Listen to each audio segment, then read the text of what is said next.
Somebody recently asked a question about how I prepare for um, any any project, and I thought it was I thought it was enough of a subject to do a vlog on. Um, I hope you think so too. In the end, now obviously preparation for a project. It's early in the morning. For a project can differ because I I tend to, because of the filming schedule and doing multi-part builds and trying to think about things ahead of time. Um, I rarely just pick up something and start painting. I mean, this this Arbutus is kind of an exception. I just literally I had it ready and I was looking at it and I thought, I'm just going to start painting this, turn the camera on and go. But usually I think about a long time ahead of time about what I want to do, what parts I want to do it in, that kind of thing. And I've gotten to where I generally do some research ahead of time to decide what I want to do, so that I can, when I get into it, I don't have to think about it. I don't have to grab stuff. I can just maximize my time, because as I think I've talked about before, with the change in my job status, I still have my job, but new ownership, new hours, new priorities. I just don't have the time like I used to when a previous owner owned the business that I work for. So I've got to really maximize my use of time.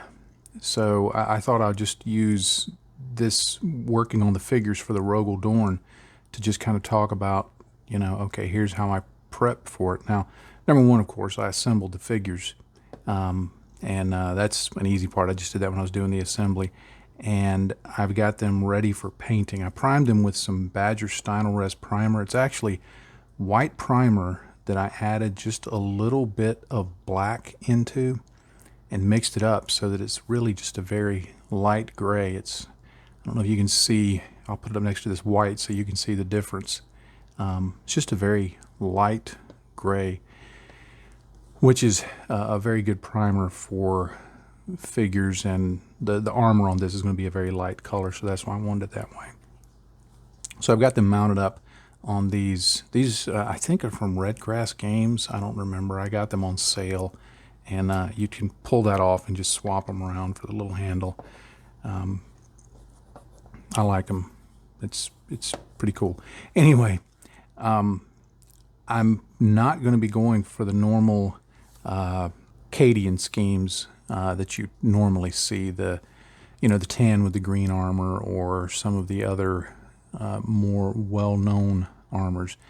There was a photo that appeared I initially saw it in a Warhammer community post back last June or July of 2022. Very different look to the figures. Dark blue uniforms, almost white armor. The tanks themselves were essentially white and gray. It's actually a light gray and then a gray. There was no indication of, in Warhammer they'll be the the 122nd or the 43rd, or they'll have all these different regiments or things like that. This one didn't seem to have a numerical indicator. There was a flag in a banner in the photo, but it was hard to tell what it was, and the number that it appeared to be did not match up with any canon things. I actually did enough research on it that I got in touch with the guy who painted the stuff, Paul Norton, who's a heavy metal painter. And I said, what, was this a numerical thing? Was this in canon? Did you just make it up? And he said, I painted it so long ago and I painted so much stuff I don't even remember. He just said it was just something I painted. So I'm calling it the Unknown Regiment. And in my mind, and I'm going to paint those. Now, what I did was I had found that in I think it was the October 2017 edition of White Dwarf, the official magazine from Games Workshop, that Paul had written an article and he was just talking about painting alternate Cadian schemes, and he showed how to paint these. Now I could have, guessed without it, but I really liked the scheme and I wanted to stick as close to the original as possible. So I printed it out. I've got photos of them in several places.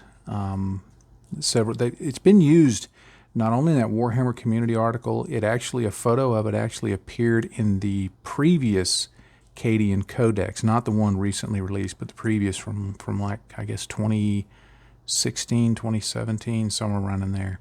I've found several photos from several different angles that have been published, and they painted an entire army or a small army with these, and quite a few tanks and things. So they got a really really cool photos from it. So, but I just thought it would be cool. So I grabbed this, and his painting guide has all the colors. So I went ahead and grabbed the colors. Now, in reviewing the colors, I was tempted at first to find an alternate for the mid and the high colors, because to me the saturation and brightness levels don't match.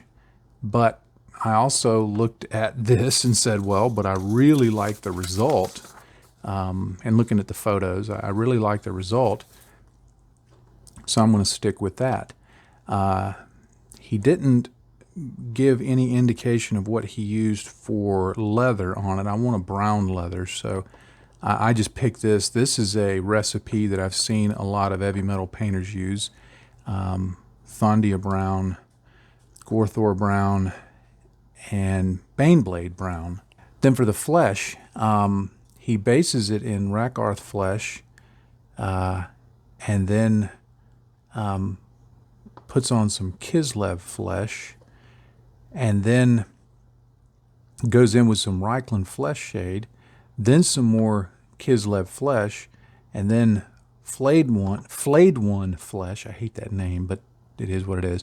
Flayed one flesh, and actually, instead of using a deep shade of Nuln Oil or something like that, he uses Rhinox hide. That's another thing in studying the heavy metal painters that I find interesting, is that for the most part, instead of using washes, shades like Nuln Oil or Agrax Earthshade or something like that, they thin down paint just with water and use that. And I think it was Dave Perryman, who used to be on the heavy metal painting team, said that the reason they did that was because these have a much more matte finish than the shades. So they use those so that it's more matte, and just they like the consistency of using the paint versus the shade. So that's what I'm going to do for the face. For the gun, he doesn't say what he uses to base it, but I'm guessing it's something like Corvus Black, which is a very dark gray, and then he does edge highlights in Eshin gray and Administratum gray. And then the armor is Celestra gray, and then it's washed in, what is it washed in? Sephirum sepia. That's where I may make a change, because I don't want that warmish color introduced into it. But the Celestra gray is a very nice base for a very light, cold gray. It's highlighted with white. I'm going to break out this dead white from Vallejo Game Color, the new formulation. I haven't even opened this yet. They seal the bottles now. I guess that's good. They seal the bottles. So I'm going to use that as a start of using some of these Game Color paints. And then for the metallics, I'm going to use this Vallejo Game Color Chainmail, which I'm not sure. It looks like kind of a dark color. Looks kind of like Lead Belcher, and I'm just going to test that out and see what I think of that as I try to get some use of the Vallejo Game Color paints. Now the figure has a red stripe on the armor, because these tankers don't have that shoulder armor, but they do have that disc that you may be able to see there on their shoulders, at least on their left shoulder. I think what I'm going to do is I'm going to paint that red and then maybe put like a white stripe through it, or I had actually thought about painting a red circle. I may end up doing this. A red circle with kind of a black diamond or hourglass shape.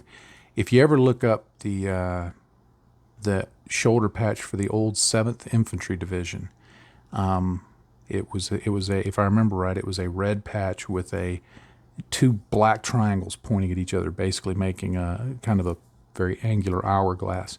I may do that and just use an allusion to an old U.S. Army unit. I don't think the 7th ID is around anymore.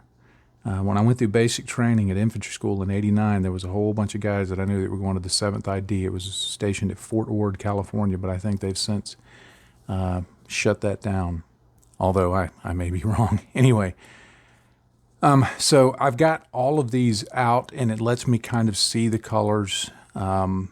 It lets me, for one, I've got paints everywhere. I've got paints. It's not on camera, but I've got paints that are over here that are just out of arm's reach. I have the shelving unit in front of me is loaded down with paints. I've got my Duncan Rhodes paints on the floor here to my right. I've got over here on a shelf, I've got another little suitcase full of Vallejo paint. So I've got paints everywhere. So when I get started, it's kind of helpful to just get them out, get the major ones out that I want, make sure that I've got them. And that way it also helps me because I've probably mentioned I'm extremely, if I didn't mention it, it's because I forgot to, I'm extremely forgetful. Really forgetful about things. So like if I painted, if I used a certain color combination, say on the leather, and then I forgot to paint something, if I put the colors away, I might never remember which colors I used. And sometimes I've had to go back to my video footage to actually look and say, what the heck did I use there? And if I don't mention it in the video, if it's one of those parts that I don't document, then I'm just completely hosed because I may not remember. So having them out, and I just keep them here off to the side, because usually when I'm filming, I get it framed right here, and I may have stuff all around here. So I don't worry about it. And then when I'm done with the project, of course, I clean everything up. I'm keeping this out just so that I can look at it and kind of, it's not a great print, but my computer's to my right, and I don't always want to have to turn around, pull up the computer, get the page up, do all of that stuff. So having this here just kind of gives me a little bit of a reminder of the order that I'm doing things and all of that. Because I want to follow this, like I said, I want to follow this fairly closely. The main deviation is I may paint the boots black like they have them here, because he's the only guy that you're going to see his boots. I may paint them black, but I'm still thinking I may do all the belts and stuff like that as brown. I'm not sure yet. The reason I do like doing them as brown is a throwback to the old Army. Prior to about 1957, the U.S. Army wore brown shoes, brown boots. In World War II, the soldiers wore, they weren't really boots, they were more, I think they call them brogans. I think they were like ankle high, and then they used leggings to wrap around their lower legs. Except, of course, the paratroopers. Paratroopers wore jump boots because paratroopers just better that way.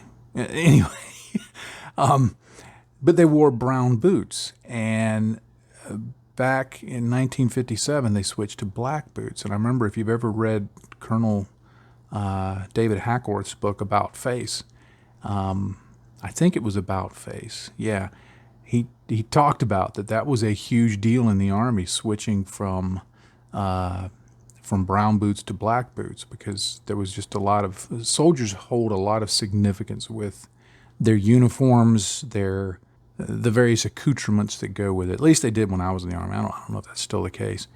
Blows my mind that the boots that soldiers wear now, I understand why, but they don't polish them. And personally, I think something is lost when there's time for a parade look, and there's time anyway.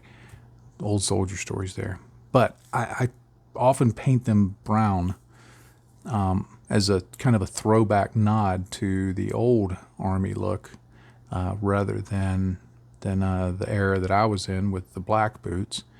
Now they've gone back to that just rough tan leather kind of look, or not gone back to it, but gone to that. So anyway, this is just, it's gotten to be too long. I apologize.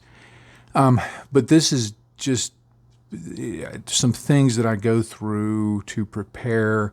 I'll usually do it in an evening and just get all my paints together, get all my documentation together, download everything as PDFs, put it in folders on the hard drive, and just have all of my references in one place on the computer, print out what I think I need to look at, make sure that I've got everything primed, make sure that I've got my main paints.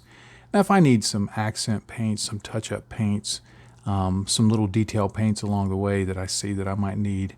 Like I already know, I was noticing this the other day, that he's got these sergeant stripes on his shoulders. I'm probably going to paint those yellow. Again, just kind of a throwback Army look. Paint those yellow. I haven't grabbed out any yellow yet, but I'll worry about that when that time comes. But these are the majority of the paints that I'm going to be using, and this is just kind of the long drawn-out version of the thought process that I have for painting these. As always, thanks for being a patron. Happy day to you, friends. Bye-bye.